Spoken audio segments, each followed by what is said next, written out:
And part of that, the reason that Chipotle has a music festival is because that's what they know about their customer is that their customer is probably going to come to a Right. music festival. It's something Um, that their customer cares about. right, exactly. So that's a key part of marketing is knowing who your audience is, so that you can have that relationship and speak in meaningful ways with that person or a group of people and so forth, right? Hmm. Yeah, so I think there's definitely um, a lesson, I think, for just your typical parish in that, just being able to, um, first of all, make it more personal. What that example you gave is something that a parish could definitely very easily do. And also, getting to know your audience. So, could you? I know there's a specific sort of practice that brands do when they are um, kind of thinking about their customer, and I'm wondering if you're catching on to what I'm thinking about. But um, Well, I think when you're saying those kinds of things, what comes to mind from a marketing perspective is things like developing marketing personas. right? Maybe I could explain a little bit more about what that is. Yeah, please. Um, a persona is more than just demographics. When we look at a persona and trying to develop who is it who maybe we want to target with a specific communication, it would be yes, there's demographics like where do they live, who are they, what are their ages, are they male, female, but then there's more even things like psychographics or sort of life states. So are they a mom? Do they have kids? Are they married? Are they a single mom? Are How often do they shop? Do they shop online? Do they shop in store? Do they do both? What percentage of that happens? And so what happens is, as a marketer, you'll start to put together sort of this profile. We actually do this at DEG. So we'll actually create what's called we try to take the persona and translate it back into how we want to communicate back to the customer. And what we produce is something called like a digital brand guide, or sometimes known as like a social voice guide. And what that is it's basically a document that says, okay, Mary is a stay-at-home mom. She's sort of the decision maker for health decisions. The husband's there, but she's also the one that sort of prods the husband to go. And so how does Mary want to be like spoken to?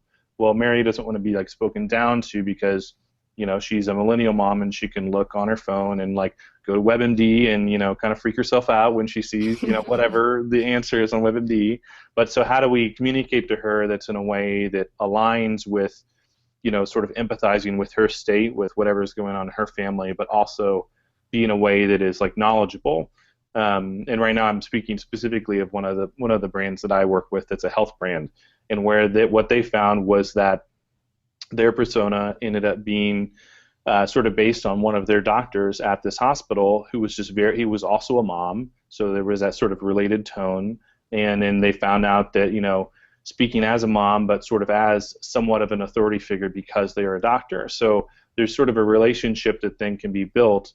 In what we're talking about there is just what's the tonality, what's the Mhm. kind of verbiage that we use. And Right. we sometimes, and this is maybe getting a little too deep, but sometimes we even get so specific as, does this person use things like LOL in their language? Does this Right. person use emoticons, right? How does this, like, what is the verbiage that's right for then meeting that consumer for where they are?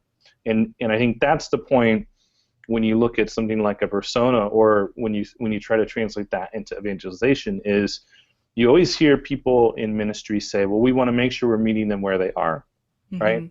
Marketers try to do the same thing, right? They want to know where you are in a journey.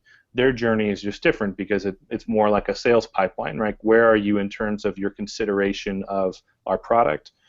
From an evangelization standpoint, it's the same thing, but it's where are you in your faith journey? Like, do you know Mhm. of Jesus at all?